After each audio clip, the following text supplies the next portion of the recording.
Welcome back friends. ನೀವು ನೋಡ್ತಾ ಇದ್ದೀರಾ ನಮೋ ಭೂತಾತ್ಮ ಚಿತ್ರದ ಸಕ್ಸಸ್ ಮೀಟ್ ಅಂತಾನೆ ಹೇಳ್ಬೋದು. ಬಹುಶಃ ಗೊತ್ತಿಲ್ಲ, ಆಲ್ರೆಡಿ ಚಿತ್ರತಂಡ ಖುಷಿಯಾಗಿದೆ, ಏನು ನಟರು ನಿರ್ದೇಶಕರು ಫುಲ್ ಖುಷಿಯಾಗಿದ್ದಾರೆ. ಈ ಥರ ರಿವ್ಯೂಸ್ ನನಗೆ 100% ರಿವ್ಯೂ ಮೇಡಮ್. ನಮ್ಮ ಪಿಕ್ಚರ್ ಮಾರ್ನಿಂಗ್ ಶೋ ಬಿಟ್ಟಿದ ತಕ್ಷಣನೇ ಆಲ್ಮೋಸ್ಟ್ ಎಲ್ಲ ಇಂಟರ್ನೆಟ್, ನೀವು ಎಷ್ಟು ಜನ ಸಾಫ್ಟ್ವೇರ್ ಇದ್ದಾರೆ ಬುಕ್ ಮೈ ಶೋ ಅಲ್ಲಿ ಅಷ್ಟು ಫಾಸ್ಟ್ ಆಗಿ ಬುಕಿಂಗ್ ಆಗ್ತಾ ಇದೆ. ನಮ್ಗೆ ಅದೇ ಖುಷಿ ಅಲ್ಲ ಮೇಡಮ್. ಸೊ ಅದೇನೆ ರ್ಯಾಪಿಡ್ ಆಗಿ ಸೋಷಿಯಲ್ ಮೀಡಿಯಾ ಅಷ್ಟು ಫಾಸ್ಟ್ ಆಗಿದೆ, ಪ್ರತಿಯೊಬ್ಬರೂ ಫೇಸ್ಬುಕ್ ಅಲ್ಲಿ ಆಗ್ತಾ ಇದ್ದಾರೆ, ಅದೆಲ್ಲ ನಮಗೆ ಪ್ಲಸ್ ಆಗುತ್ತೆ.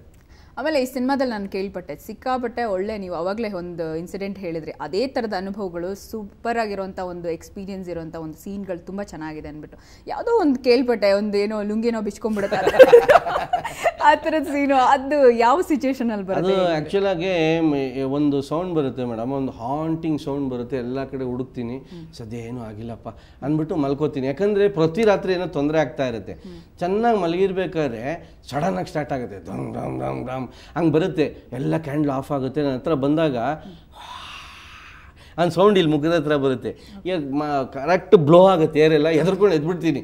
ಏನು ಹಿಂಗಾಯ್ತಲ್ಲ ಅಂತ ನೋಡಿದ್ರೆ ಒಬ್ಬರು ಸಿಲೌಟ್ ಎಫೆಕ್ಟಲ್ಲಿ ಒಬ್ಬರು ಒಂಥರ ಹಿಂಗೆ ನಡ್ಕೊಂಬರ್ತಾ ಇರ್ತಾರೆ.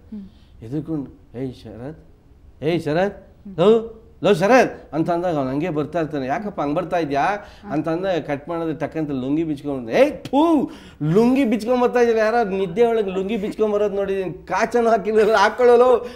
ಅವ್ನು ಬರ್ತಾನೆ ಇರ್ತಾರೆ, ಬೇಡ ಕಣೋ, ನಾನು ಅಂಥವನ್ನೆಲ್ಲ ಕಣೋ, ಬೇಡ ಕಣೋ, ಬೇಡ ಬೇಡ ಅಂತ ಹೇಳ್ತಾ ಇರ್ತೀನಿ. ಕೆಳಗೆ ಹೊಡೆದಿದ ತಕ್ಷಣ ಕೆಳಗೆ ಬಿದ್ದೋಗ್ಬಿಡ್ತಾನೆ.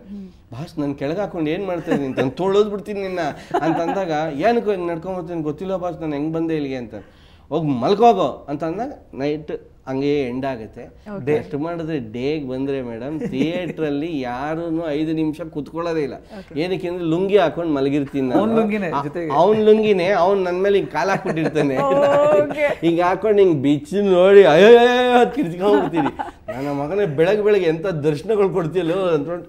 ಇದು ಏನಾಗುತ್ತೆ ಅಂದರೆ, ಈ ನನ್ನನ್ನು ಏನು ಎಕ್ಸ್ಪೆಕ್ಟ್ ಮಾಡ್ತಾ ಇದ್ದಾರೋ ಅದನ್ನು ಜನಕ್ಕೆ ಟು ದ ಕೋರ್ ಕೊಟ್ಟಾಗ ಇದನ್ನು ನಗ್ತಾನೆ ಒಂದು ಶೇಡ್ ಸ್ಟಾರ್ಟ್ ಆಗುತ್ತೆ, ಹಾರರ್ ಶೇಡ್. ಸೊ ಇದರಲ್ಲೇ ನಾವು ಡೈರೆಕ್ಟ್ರ್ ಆಗಲಿ, ಈ ಸ್ಟೋರಿ ಬರೆದಿರೋಂಥ DK ಅವರಾಗಲಿ, ಇದು ಎಲ್ಲ ಗೆದ್ದಿರೋದು ಏನಕ್ಕೆ ಅಂದರೆ, ಈ ಕುತೂಹಲ, ಒಂದು ಭಯದ ಜೊತೆ ನಗು ಬರುತ್ತಲ್ಲ. ನಿಮ್ಗೆ ಬರೀ ಭಯ ಅಂತಂದಾಗ ಒಂಥರ ಫಿಲಮ್ ಆಗಿಬಿಡುತ್ತೆ. ಇದು ಅದು ಬರಬೇಕಾದ್ರೆ ನಗ್ತಾ ಇರ್ತಾರೆ, ಸಡನ್ ಸೀರಿಯಸ್ ಆಗ್ತಾರೆ. ಇದು ತುಂಬ ಪ್ಲಸ್ ಆಗಿದೆ ಪಿಕ್ಚರ್. ಸರ್ ನೀವು ಹೇಳಿ, ಸಿನಿಮಾದಲ್ಲಿ ನಾಯಕಿಯರ ಕಾಟ ಅಂತ ಹೇಳ್ತಾ ಇದ್ದಾರೆ. 4 ಜನ ನಾಯಕಿಯರಂತೆ. ಕೋಮಲ್ ಅವರ ಹಿಂದೆ 4 ಜನ ಹೀರೋಯಿನ್ಸ್ ಯಾಕೆ ಬರ್ತಾರೆ? ನಿಜವಾಗ್ಲೂ ಯಾವ ಥರ ಕಾಟ ಕೊಡ್ತಿದ್ದಾರೆ ನಾಯಕಿಯರು ಭೂತಾತ್ಮಕ್ಕೆ? ಕಾಟ ಹೆವಿಯಾಗಿ ಕೊಡ್ತಾರೆ ಕಾಟ. ಅದೆಲ್ಲ ಹೇಳುವ ತಿರ್ಗಾ ಮತ್ತೆ ಜನಕ್ಕೆ ಗೊತ್ತಾಗ್ಬಿಡುತ್ತೆ ಸ್ಟೋರಿ ಅದ್ರ ಬಗ್ಗೆ ಹೇಳಿದ್ರೆ. ಹೌದಾ? ಅದು ಏನಂದರೆ 4 ಜನ ಐಶ್ವರ್ಯ, ಆಮೇಲೆ ಗಾಯತ್ರಿ, ಅನುಸ್ವರ, ನಿಖಿತಾ, 4 ಜನ ಇದ್ದಾರೆ. ಮೇನ್ ಹೀರೋಯಿನ್ ಬಂದು ಫುಲ್ ಲೀಡ್ ಮಾಡಿದ್ದಾರೆ, ತುಂಬ ಚೆನ್ನಾಗಿ ಮಾಡಿದ್ದಾರೆ. ಮೇನ್ ಹೀರೋಯಿನ್ ಅಂದರೆ ಐಶ್ವರ್ಯ ಅವರು ಸ್ಕ್ರೀನಲ್ಲೇ ಒಂದು ಅದ್ಭುತ ನಟನೆ ಮಾಡಿದ್ದಾರೆ. ಹೇಳ್ಬೇಕಂದ್ರೆ ಅವ್ರು ನೋಡಿ ತುಂಬ ಜನನೇ ಇನ್ಸ್ಪೈರ್ ಆಗಿದ್ದಾರೆ. ಇದರಲ್ಲಿ ತುಂಬ ಚೆನ್ನಾಗಿ ಮಾಡಿದ್ದಾರೆ ಅವರು. Next Gayatri support character. ಕಾಟ ಅಂತಂದರೆ ಹೆಂಗೆ ಬರುತ್ತೆ ಅಂತ? ಈಗ ಕಾಟ ಅಂತ ಹೇಳಿದ್ರೆ ಅದೇ ಸ್ಟುಡಿಯೋಗೆ ಬಂದ್ರಿ ಅಂತಂದ್ರೆ ಲೇಟಾಗಿ ಬರ್ತೀವಿ ಅಂತಾರೆ, ಅದೇ ಆ ಟೈಪ್ ಕಾಟ ಇರಬೇಕು. ಓಕೆ, ನಾಯಕಿಯರ ಕಾಟ ಅಂದ್ರೆ ಹಿಂಗೆ. ಓಕೆ, ಸಾಮಾನ್ಯವಾಗಿ ಈ ಭೂತದ ಸಿನಿಮಾಗಳು ಮಾಡಬೇಕಾದ್ರೆ ಒಂದಷ್ಟು ಗಿಮಿಕ್ ಅಂತನೋ ಅಥವಾ ಅವ್ರಿಗೆ ಆದಂಥ ಎಕ್ಸ್ಪೀರಿಯನ್ಸ್ ಒಟ್ನಲ್ಲಿ ಹೇಳ್ಕೊತಾರೆ. ಇಲ್ಲ, ಈ ಸಿನಿಮಾ ಮಾಡ್ತಿರ್ಬೇಕಾದ್ರೆ ಹಾಗಾಯ್ತು ಎಕ್ಸ್ಪೀರಿಯನ್ಸು, ನನಗೆ ರಾತ್ರಿ ನಿದ್ದೆ ಬಂದಿಲ್ಲ. ಎಷ್ಟೊಂದು ಜನ ಹೀರೋಯಿನ್ಸ್ ಕೂಡ ಹೇಳ್ಕೊತಾರೆ, ಭೂತದ ಸಿನಿಮಾಗಳಲ್ಲಿ ಆ್ಯಕ್ಟ್ ಮಾಡಿ ರಾತ್ರಿ ಎಲ್ಲ ಅವ್ರಿಗೆ ಕಾಡ್ತಾನೆ ಇತ್ತು, ಆ ಥರದ ಭಯ ಒಂದು ಅಂತ. ಆ ಥರದ ಎಕ್ಸ್ಪೀರಿಯನ್ಸ್ ಏನಾದರೂ ಆಗಿದೆಯಾ ಸಿನಿಮಾ ಟೀಮ್ ಇದರಲ್ಲಿ? ಓಂ ಶಾಂತಿ ಓಂ ಪಿಕ್ಚರಲ್ಲಿ ಒಂದು ಅಮ್ಮ ಕಿರ್ಚ್ಕೊಂಡ್ಬಿಡ್ತಾರೆ. ಯಾರೋ ಒಬ್ರು ಕಿರ್ಚ್ಕೊಂಡ್ಬಿಟ್ಟಾಗ ಹೇಳ್ತಾರೆ ಅವರು, ನಾನು ಎಷ್ಟು ಸಲ ಹೇಳಿಲ್ವೇ ನೀನು ಮೇಕಪ್ ಹಾಕ್ತೆ ಮಗ ತೋರಿಸ್ಬೇಡ ಅಂತ. ಹಂಗೆ ಆ ಥರ ಏನಾದ್ರು ಎದುರ್ಕೊಳ್ಳೋಂಥ ಸಿಚುಯೇಷನ್ ಹೀರೋಯಿನ್ಗಳನ್ನ ನೋಡಿದಾಗ ಆಗ್ಬೋದೇನೋ. ಬಟ್ ಇಲ್ಲಿ ನಮ್ಮ ಪಿಕ್ಚರಲ್ಲಿ ಒಂದು ಹೀರೋಯಿನಿಗೆ ಮೇಕಪ್ ಮಾಡಿದ್ವಲ್ಲ, ಇವರು ಗ್ಯಾಪ್ ಕೊಟ್ಟರು. ರಾತ್ರಿ ಎಲ್ಲ ಶೂಟಿಂಗ್ ಮಾಡಿ ಲೇಟ್ವರೆಗೂ ಮಾಡಿದ್ವಲ್ಲ, ನಾನು ಸ್ಪಾಟಲ್ಲಿ ಮಲ್ಕೊಂಡಿದ್ದೆ. ಪ್ಯಾಲೇಸು, ಯಾರೂ ಇರಲಿಲ್ಲ, ನಾನು ಮಲಗಿರೋದಕ್ಕೆ ಯಾರು ಡಿಸ್ಟರ್ಬ್ ಮಾಡಲಿಲ್ಲ. ಬಟ್ ಇರೋದು ಒಂದು ಕನ್ನಡಿಯಲ್ಲಿ ಮಲಗಿದರೆ ಒಂದು 50 ಮಿನಿಟ್ಸ್ ಆದಮೇಲೆ ಎಚ್ಚರಿಕೆ ಆಯಿತು. ಏನಕ್ಕೋ ಹಿಂಗೆ ಕಂಡುಬಿಟ್ರೆ ಮಿರರ್ ಮಾತ್ರ ಎದುರುಗಡೆ ಇದೆ. ಆ ಮಿರರ್ ಒಳಗೆ ಭಯಂಕರ ಭೂತಾಕಾರದೊಂದು ಪಿಕ್ಚರ್ ಕಾಣಿಸ್ಬಿಟ್ಟು ತುಂಬ ಕಿರ್ಚ್ಕೊಂಡ್ಬಿಟ್ಟೆ. ಎಲ್ಲರೂ ಓಡಿ ಬಂದರು. ಅವಾಗ ಬಂದರೆ ಈ ಯಾರಿಗೆ ನಾವು ಮೇಕಪ್ ರೆಡಿ ಮಾಡಿದ್ವೋ ಆ ಹುಡುಗಿ ಮುಖ ನೋಡ್ಕೋತಾ ಇದೆ, ಚೆನ್ನಾಗಿದ್ದೀನಾ ಇಲ್ವಾ ಅಂತ. ನನಗೆ ಅದು ದೆವ್ವದ ಥರ ಕಾಣಿಸ್ಬಿಡ್ತು. ಇದು ಈ ಪಿಕ್ಚರ್ ಒಳಗೆ ನಾನು ಅವತ್ತು ಅನ್ನಿಸ್ತು, ಓ ಇದು ನನಗೆ ಎಷ್ಟು ಭಯ ಆಗುತ್ತೆ ಅಂದರೆ ಖಂಡಿತವಾಗ್ಲೂ ಜನಕ್ಕೆ ತುಂಬ ಭಯ ಆಗುತ್ತೆ ಅಂತ. ಇವತ್ತು ನಾನು ಘಂಟಾಘೋಷವಾಗಿ ಹೇಳ್ಬೋದು, ಯಾಕಂದರೆ ನೆನ್ನೆ ಎಲ್ಲ ನೋಡಿದ್ದಾರೆ ಪಿಕ್ಚರ್ನ, ಅವರೆಲ್ಲರಿಗೂ ಅದೇ ಭಯ ಆಗಿದೆ. ಸೊ ನಾನು ಇದು ಎಕ್ಸಾಜರೇಷನ್ ಮಾಡಿದಷ್ಟು ನಿಜಕ್ಕೂ ಅವರು ನಿಜ ಅನ್ನಿಸುತ್ತೆ ಹೊರತು ಫಿಲಮ್ ಪಬ್ಲಿಸಿಟಿಗೋಸ್ಕರ ನಾನು ಎದುರಿಸ್ತಾ ಇದ್ದೀನಿ ಅಥವಾ ತುಂಬ ನಗ್ತಾ ಇದ್ದಾರೆ ಅನ್ನೋದು ಹೇಳೋದು ಅದಲ್ಲ. ಇದು ನಾನು ಯಾರ್ಯಾರು ರಿವ್ಯೂ ಬಂದಿದೆಯೋ ಅವರೆಲ್ಲ ಅಷ್ಟು ಎಂಜಾಯ್ ಮಾಡಿದ್ದಾರೆ, ಅಷ್ಟೇ ಭಯ ಬಿದ್ದಿದ್ದಾರೆ. ನಿಜ. ಈ ಸಿನಿಮಾದಲ್ಲಿ ಒಂದು ಡೈಲಾಗ್ ಸಿಕ್ಕಾಪಟ್ಟೆ ಫೇಮಸ್ ಆಗ್ಬಿಟ್ಟಿದೆ ಅಂತಾನು ಕೇಳ್ತಾ ಇದ್ದೆ. ಆಗ ಅಲ್ಲಿ ಏನೋ ಬೇರೆ ಸಿನಿಮಾದಲ್ಲಿ ಆಪ್ತಮಿತ್ರ ಇದರಲ್ಲೆಲ್ಲನೂ ರಾರಾ ಅನ್ನೋಂಗೆ ಇಲ್ಲಿನೋ ಬೇರೆ ಥರ ಬಾರೋ ಬಾರೋ ಅಂತ ಅಂದ್ಬಿಟ್ಟು ಅಷ್ಟೊಂದು ಹಾಂಟಿಂಗ್ ಆಗಿದೆ ಅಂತ ಹೇಳ್ಬಿಟ್ಟು ಆ ಡೈಲಾಗ್ ಒಂದ್ಸರಿ ಹೇಳ್ಬೋದಾ? ಮೇಡಮ್ ಆ್ಯಕ್ಚುಲಿ ನಾನು ಸುಮಾರು ಸಲ ಹೇಳ್ಬಿಟ್ಟಿದ್ದೀನಿ, ನೀವು ತಪ್ಪು ತಿಳ್ಕೊಳ್ಳೋದು ನಿಮ್ಮ ಬಾಯ ಒಂದ್ಸಲ ಹೇಳ್ಬಿಡಿ ಮೇಡಮ್, ಅದು ಹೆಂಗ್ ಫ್ರೀಕ್ವೆನ್ಸಿ ಇರುತ್ತೆ ನೋಡ. ನಾನೇನೋ ಓಪನಿಂಗ್ ಆ ರೇಂಜಲ್ಲಿ ಕೊಟ್ಬಿಟ್ಟೆ ಅಂತ ನೀವು ನನ್ನ ಕೈಲೇ ಡೈಲಾಗ್ ಹೇಳಿಸಿದ್ರೆ ಇಲ್ಲ ಚೇಚೆ ಇಲ್ಲ ಮೇಡಮ್, ನೀವು ಯಾವ ಆ್ಯಂಗಲ್ ಆ ಥರ ಕಾಣಲ್ಲ. ಬಾರೋ ನೀವೇ ಕರೀರಿ ಮೇಡಮ್. ಹೌದಾ? ಡೈರೆಕ್ಟರ್ ಸ್ವಲ್ಪ ಡೈರೆಕ್ಟ್ ಮಾಡಿದ್ರೆ ಹೇಗೆ ಹೇಗೆ ಅದೇ ಈಗ ಇಟ್ಕೊಳ್ಳಿ ಹ್ಯಾಂಡ್ನ ಸ್ವಲ್ಪ ಸೀರಿಯಸ್ ಆಗೇನೆ ಕರೀರಿ, ಬಾರೋ ಬಾರೋ ಬಾರೋ ಅಂತ ಸ್ಲೋಗಿ ಹೇಳಿದ್ಮೇಲೆ ಒಂದು ಗ್ಯಾಪ್ ಕೊಡಿ. ಹೇಳ್ತಾರ ನೋಡಿದ್ರೆ ನನಗೆ ಇಲ್ಲಿ ಭಯ ಆಗ್ತಾ ಇದೆ, ಏನಾದ್ರು ಬಂದ್ಬಿಟ್ರೆ. ಏನಿಲ್ಲ ಮೇಡಮ್, ಏನು ಬರಲ್ಲ, ಏನು ಬರಲ್ಲ. ನಾನು ಏನಕ್ಕೆ ನಿಮ್ಮ ಕೇಳಲ್ಲ, ಸಿನಿಮಾ ಅಲ್ವಾ ಮೇಡಮ್, ಏನು ಮೇಡಮ್ ನೀವು ಹೆಂಗಂತೀರಾ? ಹೌದಾ, ನೋಡೋಣ. ಓಕೆ, ಕರೀತೀನಿ ಹಂಗಾದ್ರೆ. ಬಾರೋ ಬಾರೋ ಬಾರೋ ಬಾರೋ. ಯಾಕೆ ಜನ ಇವ್ರು ಯಾವಾಗ ಹೋದ್ರು ಮೇಡಮ್? ಪರವಾಗಿಲ್ಲ ನೋಡಿದ್ರೆ ನೀವೇನು ಆಗಲ್ಲ ಅಂತ ಹೇಳ್ಬಿಟ್ಟು ಹಿಂಗಾಗ್ಬಿಟ್ರೆ ಹೆಂಗೆ ಸಡನ್ ಆಗಿ ಹಿಂಗ್ ಪ್ರತ್ಯಕ್ಷ ಆದ್ರೆ? ಇದು ಅವ್ರಿಗೆ ಕರ್ಸಿದೀವಿ, ಇವಾಗ ಅವ್ರಿಗೂ ಪಾಪ ಒಂದು ಚೇರ್ ಹಾಕೊಂಡಿಸ್ಬಿಡೋಣ ಮೇಡಮ್. ಹೆಂಗಿರುತ್ತೋ ಗೊತ್ತಿಲ್ಲ ಒಟ್ನಲ್ಲಿ.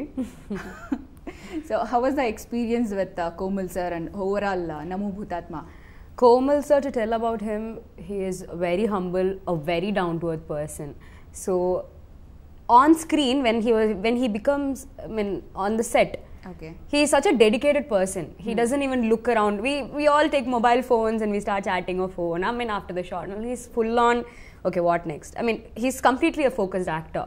So I could learn a lot from Komal sir. And yesterday when I saw the movie, I went with my friends, my family. We all became a fan of Komal sir when I saw him. Okay. Because he is this bundle of energy. Because even when I was there on the screen, because obviously I was more excited to see myself, okay, this shot, okay, I should have done better and all that. But I was more attracted to Komal sir's acting when I forgot myself. I'm like, everyone like, my friends are like, who is this person? Wow, what an acting. Such a amazing actor, his body language, everything. So they are from Bangalore or no? They are from Chennai. So they don't watch Kannada movies much. So first time they're seeing Komal sir's movie. Oh, so super. they were like, wow, what an actor, brilliant actor. He has carried the movie very well. Karke, like, they became a fan of Komal sir. Same here, when I become a fan of Komal sir. Super. Yeah. So you had any scary dreams after you did this movie? Yeah, there's a scene where I get possessed, and for more details I want you to watch the movie, so I don't want to break the suspense. Pakka. And that night when I was sleeping, I couldn't sleep because I could feel something black is going around me, and you know, I was like, because I'm a very scary person. You won't believe, in my life I have never watched a horror movie personally, because I am such a scared person. So me doing a horror movie was like, okay. I was very nervous. So that night, yeah, 2-3 nights I had but problem to sleep. ಸಾಮಾನ್ಯ ಸಹಜವಾಗಿ ಆಗೇ ಆಗುತ್ತೆ, natural ಅಂತಾನೆ ಹೇಳ್ಬೋದು. ಯಾರಿಗಾದ್ರೂ ಆಗಲಿ ಒಂದು ದೆವ್ವದ ಸಿನಿಮಾದಲ್ಲಿ ಆಕ್ಟ್ ಮಾಡಿದ್ರೆ ಡೆಫಿನೆಟ್ ಆಗಿ ಆ ಥರದ್ದು ಒಂದು ಕನಸುಗಳು ಬೀಳೋದು. ಅದರಲ್ಲೂ ಹೆಣ್ಮಕ್ಳಿಗೆ ತುಂಬಾ ಭಯ, ಅದರಲ್ಲಿ ಭಯದ ಮೇಲೆ ಇನ್ನೂ ಕನಸುಗಳು. ಸೊ ಐಶ್ವರ್ಯ ಬಗ್ಗೆ ಹೇಳ್ಬೇಕಂದ್ರೆ, ಇದಕ್ಕೆ ಮುಂಚೆ ದಾಸವಾಳ ಸಿನಿಮಾದಲ್ಲಿ ನೀವು ನೋಡಿರ್ತೀರಾ, ಒಂದು ಸ್ವಲ್ಪ ರೊಮ್ಯಾಂಟಿಕ್ ಇದರಲ್ಲಿ ಪ್ರೇಮ್ ಅವ್ರ ಜೊತೆ ನೋಡಿದ್ರೆ, ಇದರಲ್ಲಿ ಹಾರರ್ ಸಿನಿಮಾ, ಅದರಲ್ಲೂ ದೆವ್ವದ ಕ್ಯಾರೆಕ್ಟರ್ ಮಾಡಿದಾರಂತೆ.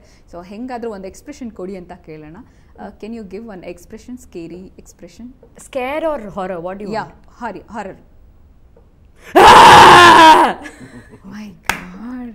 ನಿಜವಾಗ್ಲೂ ಹೆದರ್ಕೊಂಡಿರ್ತಾರೆ. ಇಲ್ಲೇ ಲೀಕ್ ಹೋಗ್ಬಿಟ್ರೆ ಕಷ್ಟ. So which is the main highlight point of the movie ಅಂತ ಹೇಳ್ತೀರಾ ನೀವು? The highlight of the movie, I would say, is my director. He has been a very kind person. He, in spite of me being, a newbie, he's been very kind to tell me what to do and all. Because I am one person, I can't take prompting. I cannot take prompting. Okay. So he has been kind enough, patient enough for me to learn the dialogues, and he taught me, like where my body language and all. He improvised my acting, so I'm very thankful to my director, to the entire team actually, Komal sir and my cameraman sir. Cinematographer sir has shown every one of us very beautifully. Yesterday I was amazing every frame. Somasundaram sir, so he has shown everything, the lighting, everything is brilliant in the movie. And my co-stars, Harish is a brilliant actor. You have to watch the movie. Harish, Gayatri, Anuswara, Ali sir is a, you know, you will laugh, you will keep laughing throughout the movie. He is one asset for the movie. Can you say any dialogue of this movie? Baro Scary. Baro. Yeah, Baro. That is your dialogue only, no? Yes. Baro. No, Komal sir, not me. Okay. I am scared. Okay. Baro. Serious ಆಗಿ ಭಯ ಕೊಡಿಸ್ತಾರೆ. ಹಂದಿ ಮುಖ. Very ಆ nice. Character ಒಂದು ಇರುತ್ತೆ ಹಂದಿ ಮುಗ್ದವನು ಅಂತ, ಅವನ ಬಗ್ಗೆ ಕತೆಗಳು ಕೇಳ್ಕೊಂಬಿಟ್ಟು ನೀವು ಇಂಟರ್ವಲ್ ಅಲ್ಲಿ ಮೇಡಮ್ ಪ್ರತಿ ಒಬ್ಬರು ಬರೀ ಇದೆ ಆಚೆ ಥಿಯೇಟ್ರಿಂದ ಆಚೆ ಬರ್ಬೇಕಾದ್ರೆ ನಿಮ್ಮ ರಿವ್ಯೂಸ್ ಕೊಡ್ಬೇಕಾದ್ರೆ ಎಲ್ಲ ನೋಡಿ ಎಲ್ಲ ಬಾರೋ ಅಂತಾರೆ ಕ್ಯಾಮ್ರಾಗೆ. ಸೊ ಇದೆಲ್ಲ it is nice, it is clicked. It was very exciting that yesterday the entire audience were laughing in the movie. They're getting scared whenever someone says Baro. They're also shouting with us, Baro. Entire theatre was shouting. It was very exciting. Super sir. ಈ program ನ end ಮಾಡ್ತಾ ಪೈಸಾ ಹಾಡ್ ಹೇಳ್ತಾ end ಮಾಡೋಣವಾ? ಓಯ್ show ಖಂಡಿತ. S. ಪೈಸಾ ದುಡ್ಡು money paisa ದುಡ್ಡು ಮನಿ ಟೋಪಿ ಹಾಕ್ಲೇಬೇಕು, ಗಾಂಧಿ ದೇಶ ನಮ್ದು, ಪಾಪ ಪುಣ್ಯ ಎಲ್ಲ ಪುಟ್ಕೋಸಿನೇ ಇಂದು, ಡಾಂಕಿ ತರ ಇಲ್ಲಿ ದುಡಿಯೋರ್ಗೆಲ್ಲ ಚೊಂಬು, ಓತ್ಲ ಹೊಡಿಯೋರ್ಗೇನೆ ಒಳ್ಳೆ ಹಾಸಿಗೆ ದಿಂಬು, ಪೈಸಾ ದುಡ್ಡು ಮನಿ ಪೈಸಾ ದುಡ್ಡು money. Super. Thank you sir, thank you so much. ನಮೋ ಭೂತಾತ್ಮ ಎಲ್ರು ಈ ಸಂಡೇಗೆ ಒಂದು ಒಳ್ಳೆ ಟ್ರೀಟ್ ಆಗತ್ತೆ ಅಂತ ಅನ್ಕೊಂಡಿದೀನಿ. ಎಲ್ಲರೂ ಹೋಗ್ತಾರೆ ಅಂತ. ಸಂಡೇಗೆಲ್ಲ ಎಲ್ಲ ಡೇಸ್ಗೂ ಸಂಡೇ ಸಾಮಾನ್ಯವಾಗಿ ಎಲ್ಲರೂ ಮನೇಲಿ ಇರ್ತಾರೆ, ಅದಕ್ಕಿಂತ ಥಿಯೇಟರ್ಗೆ ಹೋಗಿ ಎಂಜಾಯ್ ಮಾಡ್ತಾರೆ ಅಂತ ಹೇಳ್ಬಿಟ್ಟು. Anyway thank you sir, thank you so much. All the best for the movie. Thank you so much. Bye madam. ಇದು ಪ್ರೇಕ್ಷಕರೇ ನಮೋ ಭೂತಾತ್ಮ ಚಿತ್ರದ ನಿಮಗೆ ಈಗಾಗಲೇ ಏನು ಅಂದರೆ ಸಿನಿಮಾದಲ್ಲಿ ನೋಡಬೇಕು, ಇವ್ರು ಹೇಳಿದ್ದೆಲ್ಲ ಎಕ್ಸ್ಪೀರಿಯನ್ಸ್ನು ನಾವು ನಿಜವಾಗ್ಲೂ ಕಣ್ಣಾರೆ ನೋಡಬೇಕು ಅಂತ ಅನ್ಸಿರುತ್ತೆ ಅಂತ ಅಂದ್ಕೊಂಡಿದ್ದೀನಿ. ಅದನ್ನು ನೀವು ಥಿಯೇಟರ್ನಲ್ಲೇ ನೋಡಬೇಕಾಗತ್ತೆ. ನಮೋ ಭೂತಾತ್ಮ ಒಂದು ಹಾರರ್ ಪ್ಲಸ್ ಕಾಮಿಡಿ ಎರಡೂ ಇರುತ್ತೆ. 2.5 hours ನಿಮಗೆ ಪೈಸಾ ವಸೂಲ್ ಮೂವಿ ಆಗಿರುತ್ತೆ ಅಂತ ಹೇಳ್ತಾ ಇವತ್ತಿನ ವಿಶೇಷ ಕಾರ್ಯಕ್ರಮವನ್ನು ಮುಕ್ತಾಯ ಮಾಡ್ತಾ ಇದ್ದೇವೆ. ನೇರ ದಿಟ್ಟ ನಿರಂತರ ಸುದ್ದಿಗಾಗಿ ನೋಡ್ತಾ ಇರಿ ಸುವರ್ಣ ನ್ಯೂಸ್.